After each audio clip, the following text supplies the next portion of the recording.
Hello प्यारे बच्चों, गणित मंजरी क्लास 9th इसकी आज हम करेंगे एक्सरसाइज 2.2। ठीक है, जिसमें हमारे पास एक्सरसाइज 2.2 में क्वेश्चन नंबर 1 to 7 है। इन्हें देखेंगे कैसे करेंगे। फर्स्ट हमारे पास find the value of linear polynomial 5x-3। हमें 3 वैल्यू यहाँ पे दी हुई है, first second third.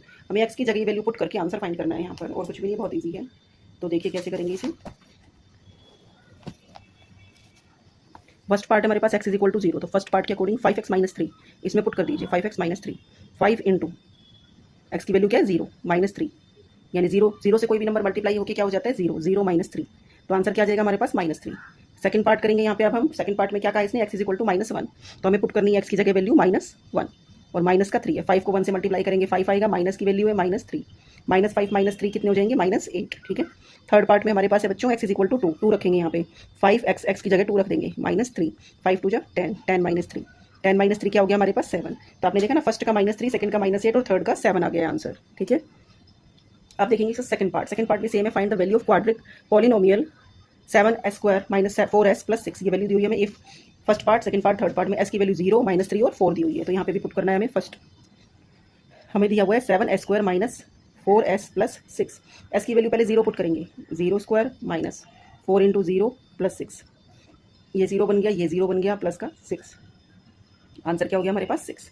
Second part में कहा है इसने s की वैल्यू रखनी है हमें -3, तो -3 पुट करेंगे हम। 7s² - 4s + 6। s की जगह हम पुट कर देंगे -3² - 4 × -3 + 6। 3 का स्क्वायर करेंगे, -3 का 3 3 9 9 7 63, माइनस माइनस प्लस 4 3 12 + 6। ऐड करेंगे 3 + 2 5 5 + 6 11 1 1 2 2 + 6 8 81 हो गया आंसर। थर्ड पार्ट करेंगे इसका। थर्ड पार्ट में पहले हम वैल्यू रख लेते हैं 7s² - 4s + 6। वैल्यू यहाँ पे 4 पुट करना है हमें। 7 × 4² - 4 × 4 + 6। 4 4 16 16 7 112 -16 + 6। यहाँ आंसर आ जाएगा 102। ठीक है, ये था सेकंड क्वेश्चन। अब देखेंगे बच्चों थर्ड क्वेश्चन हमारा।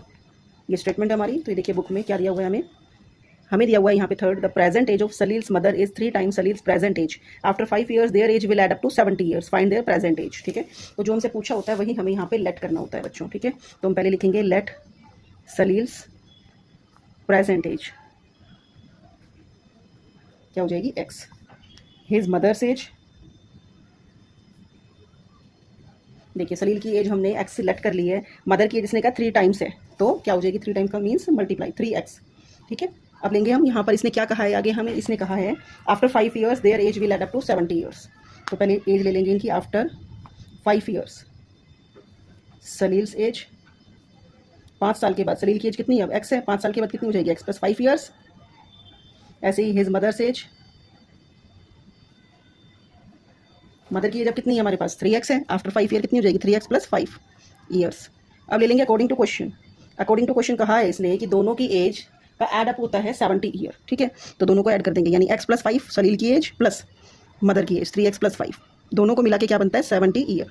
ऐड करेंगे यहाँ पे x और 3x क्या हो जाएगा हमारे पास 4x 5 + 5 हो गया 10 = 70, यानी 4x = 70 - 10 हो जाएगा 60। x की वैल्यू क्या आ जाएगी 15। तो ये x क्या है हमारे पास, हमें प्रेजेंट एज निकालनी थी बच्चों, तो क्या है ये सलील की एज है, तो सलील्स एज कितनी हो गई 15 ईयर्स। ऐसे ही हिज मदर्स एज, मदर की एज कितनी थी 3x, तो 3 × 15 15 3 45 ईयर्स। तो माँ की एज है 45 ईयर्स और सलील की एज है 15 ईयर। ये था हमारा क्वेश्चन नंबर 3। अब देखेंगे बच्चों क्वेश्चन नंबर 4, जो बुक में हमें क्या दिया हुआ है देखते हैं। क्वेश्चन नंबर 4 यहाँ दिया हुआ है the difference between 2 positive integer is 63, the ratio of 2 integer is 2:5।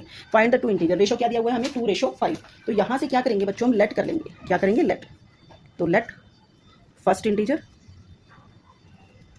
तो फर्स्ट इंटीजर हो गया हमारा 2x। ठीक है, यहाँ पे क्योंकि रेशो दिया हुआ है ऑलरेडी हमें 2:5। ऐसे हो जाएगा सेकंड इंटीजर, ये है हमारे पास 5x, 2:5 हो गया ना ये। ठीक है, अब इसने कहा इनका डिफरेंस, तो देयर डिफरेंस, इनका डिफरेंस हमें यहाँ पे दिया गया है 63। ठीक है, तो देखिए डिफरेंस क्या है इनका, यानी हमारे पास है 5x - 2x कितना है 63। 5x में से 2x लेस करोगे 3x = 63।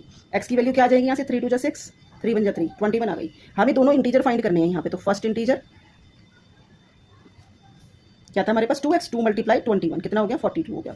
ऐसे ही ले लेंगे सेकंड इंटीजर। सेकंड इंटीजर कितना था हमारे पास 5x 5 × 21 ले लेंगे 105। ये आगे दोनों इंटीजर। ठीक है, ये इसका आंसर। अब देखेंगे बच्चों क्वेश्चन नंबर 5 यहाँ पे हम। ओके, देखिए क्वेश्चन नंबर 5 में क्या कह रहे हैं, Ruby has 3 times as many 2 rupee coins as she has 5 rupee coins. If she has a total 88 rupees, how many coins does she have of each type. ठीक है, 2 रुपी कॉइन 3 टाइम्स है इसके पास 5 rupee coin के मुकाबले। तो हम यहाँ पे नंबर्स ऑफ कितने नंबर हैं उसके पास, मतलब टोटल कितने 5 रुपी कॉइन है और कितने 2 रुपी कॉइन, हमें ये निकालना है। तो ले लेंगे let the number of 5 rupee coin. 5 rupee coin हमने मान लिया, मान लो एक्स है, तो नंबर ऑफ 2 रुपी कॉइन क्या है, 3 टाइम्स मोर देन है। ठीक है, तो वो हो गया हमारे पास 3x। ओके, यहाँ तक हमारा हुआ। बाकी देखेंगे हम क्या कहा इसने।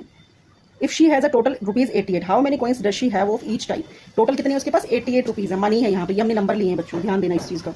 तो अकॉर्डिंग टू क्वेश्चन लेंगे यहाँ से हम 5 रुपी कॉइन कितने हैं, एक्स है, तो 5 इंटू एक्स ले लेंगे इसे, प्लस 2 रुपये के कॉइन कितने हैं हमारे पास, 3x है। टोटल मनी कितनी है, 88 है। मतलब ये तो हमारे पास 5 रुपये कॉइन के नंबर है और ये हमारे पास 2 रुपये कॉइन के नंबर है। ठीक है, तो इन्हें मल्टीप्लाई करना पड़ेगा। 2 रुपये कॉइन है, 2 से मल्टीप्लाई करेंगे, 5 रुपये कॉइन है, 5 से करेंगे मल्टीप्लाई। 5x प्लस 3 2 जा 6x। ठीक है, इज इक्वल टू 88। 5 और 6 हो गया 11, 11x इज इक्वल टू 88। तो x की वैल्यू क्या आ जाएगी, गैस कीजिए, 8। ओके, अब यहाँ से नंबर्स निकाल लेंगे।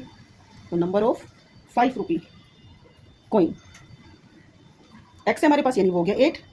ठीक है, 5 रुपी कॉइन हमने क्या माना था, एक्स माना था। अब लेंगे 2 रुपी कॉइन के कितने नंबर से हमारे पास, इसने कहा 3x, 3 मल्टीप्लाई 8। 24 तो हमारे पास 2 रुपी कॉइन है और 8 है हमारे पास 5 रुपी कॉइन। तो लेट्स चेक द आंसर। 8 5 जा 14, क्योंकि 5 रुपये के कितने सिक्के हैं हमारे पास, 8 सिक्के हैं यहाँ पर, इसको ऐसे समझना, 8 सिक्के हमारे पास 5 रुपये के। तो मनी देखेंगे 88 बनती है कि नहीं बनती है। 5 8 जा 40, 2 रुपये के हमारे पास कितने, 24, 24 को 2 से मल्टीप्लाई करोगे 48 रुपीज़ हो गए। तो टोटल कितने रुपीज़ हो गए हमारे पास, 88। इसका मीन्स हमारा आंसर करेक्ट है। ओके, ये था बच्चों क्वेश्चन नंबर 5। अब देखेंगे हम क्वेश्चन नंबर 6 में क्या कह रहे हैं। क्वेश्चन नंबर 6 है, farmer cuts 300 feet fence into 2 pieces of different sizes. मतलब 300 फीट की फेंस को उसने 2 पीसेज में कट कर लिया जिसका आकार अलग अलग है। The longer piece is 4 times as long as the shorter piece. How long are the 2 pieces. इसने पूछा है, कहा है कि शॉर्टर पीस है इससे लॉन्गर पीस 4 गुना ज़्यादा बड़ा है, तो दोनों पीस की लंबाई कितनी है ये बताओ। तो यहाँ पे पहले हम क्या करेंगे, जो नहीं दिया हुआ होता है बच्चों वो लेट करना होता है। तो यहाँ पे क्वेश्चन नंबर 6 में हम लेट करेंगे, let the length of shorter piece.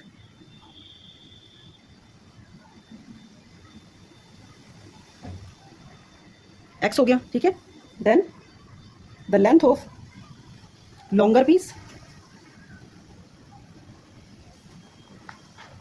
ठीक है, इसने कहा यहाँ पर ये कितना है, 4 टाइम्स है, तो कितना हो गया ये 4x हो गया है। अब इसने आगे कहा है यहाँ पर, how long are the 2 pieces, और 300 फीट की फेंस है ये, तो दोनों को टोटल करेंगे तो ये 300 के इक्वल हमारा होना चाहिए। हम ले लेंगे अकॉर्डिंग टू क्वेश्चन। ठीक है, यानी x plus 4x is equal to हो गया 300। 4x में x ऐड करोगे 5x, 300। x is equal to 5 से डिवाइड करोगे 60। ठीक है, 5 6 जा 30, 0 की 0। तो ये शॉर्टर पीस की लेंथ आ गई। शॉर्टर पीस कितना है हमारा, 60 फीट लॉन्गर है, और ऐसी लॉन्गर पीस कितना है हमारा, 4x है, यानी 4 मल्टीप्लाई 60, 240 फीट है। तो दोनों को ऐड करेंगे तो हमारा क्या बन जाएगा, 240 प्लस 60 इज 300। ये मीन्स हमारा क्वेश्चन नंबर 6 का आंसर भी करेक्ट है। अब देखेंगे बच्चों क्वेश्चन नंबर 7 है बच्चों यहाँ पे, if the length of a rectangle is 3 times more than the twice its width and its perimeter is 24 centimetre, what are the dimensions of rectangle. एक रेक्टेंगल है जिसकी लेंथ 3 गुना है, विड्थ उसकी चौड़ाई के दुगने से 3 ज्यादा है, मीन्स ये पैरामीटर उसका 24 है। रेक्टेंगल का पैरामीटर क्या होता है बच्चों, 2 मल्टीप्लाई एल प्लस बी। ठीक है, हमें यहाँ पे डिमेंशंस मतलब एल और बी दोनों निकालनी है। ठीक है, तो पहले कर लेंगे यहाँ पे हम let the width of rectangle. Width हमने मान ली क्या है, एक्स है। ठीक है, अब यहाँ पे इसने क्या कहा है, और इसका जो रेक्टेंगल की लेंथ है वो कितनी है। अब ले लेंगे लेंथ। लेंथ है यहाँ पे बच्चों 3 more than twice its width, मतलब विड्थ x है तो उसका डबल और उससे 3 ज़्यादा, मतलब 2x प्लस 3 है वो। हमें यहाँ पे इसका पेरीमीटर भी गिवन है। पेरीमीटर कितना दिया हुआ है हमें यहाँ पे ऑलरेडी 24 सेंटीमीटर। पेरीमीटर का क्या फॉर्मूला होता है हमारे पास, 2 इंटू एल प्लस बी। कितना है, 24 है हमारे पास। एल कितना है बच्चों, पुट कर दो इसमें। एल है हमारे पास 2x प्लस 3। बी कितना है हमारे पास, बी मतलब विड्थ भी होती है, विड्थ बी या विड्थ एक ही बात होती है, ब्रेथ और विड्थ दोनों चौड़ाई होती है बच्चों। तो ये हमारे पास x कितनी है, ये 24 है हमारे पास। ठीक है, अब इनको ऐड कर दो अंदर के अंदर, 2x प्लस x हो गया 3x, 3x plus 3 is equal to 24। कुछ लोग इक्वेशंस में पहले से मल्टीप्लाई करते हैं, बट यहाँ पे मल्टीप्लाई हो रहा है तो फिर जाके डिवाइड हो जाएगा, यानी 3x प्लस 3, 2 से डिवाइड करोगे 24 को तो क्या आ जाएगा, 12 आ जाएगा। ठीक है, 3x is equal two plus का 3 इधर जाकर माइनस हो जाएगा, 12 माइनस 3 हो गया 9। अब यहाँ पे 3 मल्टीप्लाई हो रहा है तो 9 से जाकर डिवाइड हो जाएगा, 3 3 जा 9, यानी x विड्थ ये क्या थी हमारी बच्चों, विड्थ कितनी आ गई हमारी, 3 सेंटीमीटर आ गई। हमें निकालनी है लेंथ। लेंथ कितनी दे रखी है हमें, 2x प्लस 3, यानी 2 मल्टीप्लाई 3 प्लस 3, 3 2 जा 6, 6 प्लस 3 9 सेंटीमीटर। ठीक है, यहाँ से हमारी लेंथ आ गई 3 सेंटीमीटर, सॉरी लेंथ आ गई 9 सेंटीमीटर और विड्थ यानी ब्रेथ आ गई 3 सेंटीमीटर। अब देखिए इसको क्या, ये 24 बन जाता है पैरामीटर। देखिए क्या होता है, L plus B, 9 plus 3 12, 12 into 2 12 2 जा 24 आ जाता है। यस, इट्स मीन हमारा आंसर करेक्ट है। अब मैं इस वीडियो के के अकॉर्डिंग जो मैंने अभी ये क्वेश्चन सॉल्व किए हैं, इसका मैं PDF भी शेयर करूँगी आप लोगों के साथ इस चैनल पर, तो वहाँ से आप इसे समझ लीजिएगा, देख लीजिएगा। अगर आपको मेरी वीडियो पसंद आ रही है तो लाइक शेयर सब्सक्राइब करना ना भूलें। नेक्स्ट वीडियो कल अपलोड की जाएगी। Thank you all of you for watching this.